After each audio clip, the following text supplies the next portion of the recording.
Social realism, also known as social realism, is an artistic movement expressed in the visual and other realist arts depicting social and racial injustice, economic hardship through unvarnished pictures of life struggles, often depicting working class activities as heroic.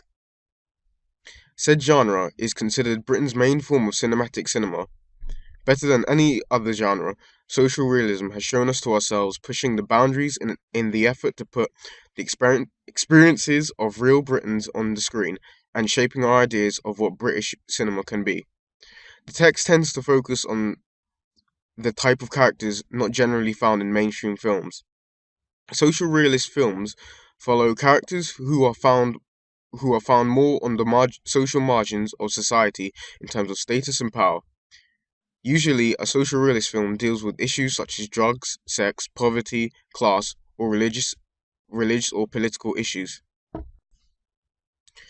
This is England conforms to the social realist genre by dealing with real-life issues such as coming of age, as well as touching on issues such as the effects of the Falkland Wars on British youth and the British family. In the film, our protagonist Sean has lost his dad to the Falkland War, and we see him disassociated from his classmates and arguably marginalised from society, evident earlier on in the film as we see him get banned from the local corner shop. One could argue the effects of his father's deaths at such an early age has affected not only Sean's school life, which will be discussed later, but also causing him to lose a male role model or opinion leader to follow, leaving him lost and causing him to act out as evident in this clip. Speaking from personal experience, what really attracted me to This Is England is how the problem Sean goes through earlier on in the film is quite relatable. We see a boy growing up and going through secondary school, and is somewhat lacking a role model or opinion leader, and at this point doesn't really fit in or relate with his classmates. This is clearly illustrated in the clip, even in the way the mise en scene has been organised. Everyone is wearing extravagant clothing such as new wave fashion styles, which was common to the era, whereas Sean is wearing something quite normal by our standards, except for the flares excluding him from his peers. Sean's lack of fashionable clothing could be evident also of his family's issues with finance, since he may only be allowed to full clothing for the purpose of function, not whether it looks good, thus illustrating a common problem that many young people face when growing up. It's quite a funny scene really, as it shows how timeless the idea of uh in fashion ha- and how having the right clothing means you as part of a group. As the scene first opens, we see a high-angle shot of Sean, making him seem quite small in contrast to his surroundings, and establishing how intimidating school must seem for him. During the clip, we also get to understand how his father's death is affecting his school life, as Harvey's comment on Sean's dad clearly aggravates him to act out violently instead of considering what some may call a more sensible option and walk away, or possibly call a teacher. We see that such an event taking place in Sean's life is causing school life to become much more of a challenge in terms of fitting in, as well as feeling enthusiastic about his school environment. In addition, Sean's troubles as a result would also affect his home life, since his mother would want him to do well at school, but his behaviour at school would serve as some sort of conflict to this ideal. However, as the film progresses, Sean is introduced to a group of skinheads who take him in and serve as his opinion leaders, giving the character confidence and a sense of belonging. Make it smooth. That's nice. Make it smooth. That were nice. Oh Brilliant. yeah. Now we've got a rhythm going. Off. I just want to light me fag. For God's sake. In the beginning of the scene, we see Sean miserable, even when initially introduced to Woody. The diegetic sounds of Sean's mumbling clearly shows that he isn't a very confident or happy Oh mate, child. you're breaking me heart. Come and sit down for 5 minutes. Why? Look at them flares. No, I mean, that's what I fucking mean What's then. your deal? You can see he's upset. Will you behave with the flirt comments? Just come on.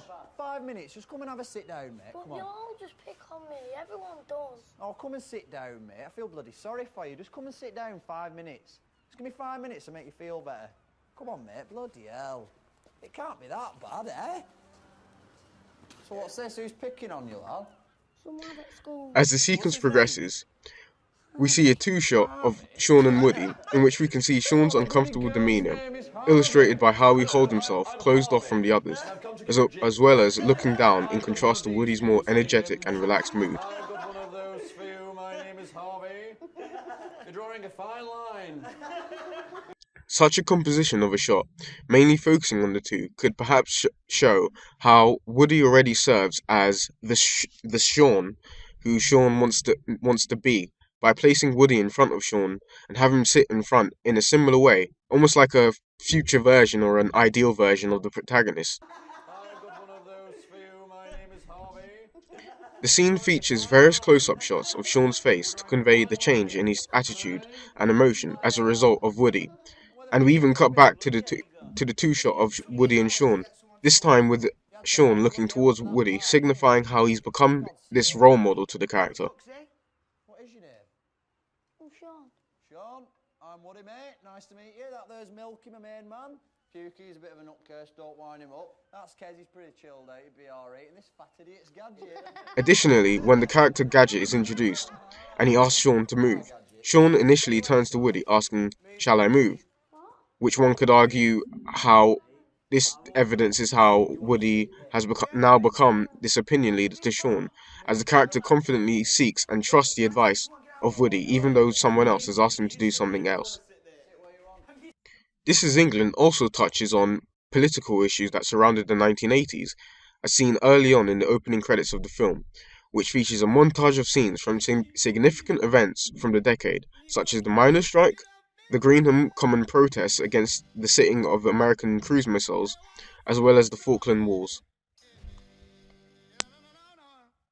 The opening sequence of This Is England represents the social and historical context of the film, by featuring trivial clips of 80s culture such as Roland Rat, Knight Rider, and the hair and fashion styles of the decade, to more serious social events of the decade, such as the miners' strike and news clips of the horrors of the Falkland Wars. All this with a late 70s ska soundtrack, which reflects the skinhead culture who adopted this style of music.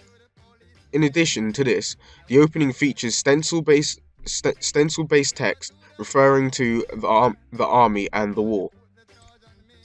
One could argue, by featuring clips of civil unrest of the British public, Meadows is illustrating how strange it was at the time for the British public to be celebrating the greatness of Britain and at the same time attacking foreigners and migrants, when the country was in such a bad state, suffering from high unemployment and disruption in the home life as a result of the Thatcherite government. One could argue that Meadows' comment on the problems of British society at the time being a result of Thatcher's government is illustrated via the former Prime Minister's presence throughout the opening sequence. What does it mean to be British? Britishness is the state of or quality of being British or embodying British characteristics. For instance, a stiff upper lip, the love for a good cup of tea, sarcasm, or most commonly known, fish and chips. Although these things are quintessentially British tropes and stereotypes, I think being British is about being part of a multicultural society in which ideally no culture's voice is looked down upon in comparison to others.